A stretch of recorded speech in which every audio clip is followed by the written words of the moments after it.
this video, I'll be walking you through enabling commissions and applying them for your timekeepers. Enabling commissions allows your timekeepers to earn specified percentages on matters they work on.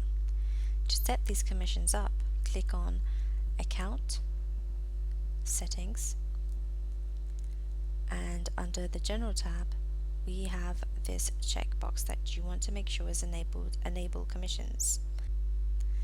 Now, the originating timekeepers commissions are set in a different place, which is under Clients, Clients and Matters,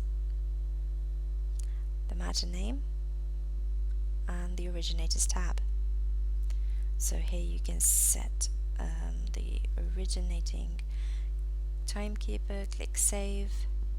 Now, as you can see, you can keep on adding as many originating timekeepers as you need, so that commissions can be distributed accordingly.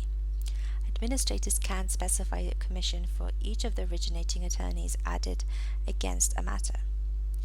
Users with access to reports will be able to see commissions for each originating attorney at the reporting level. The reports that currently run originating attorneys are Payment History,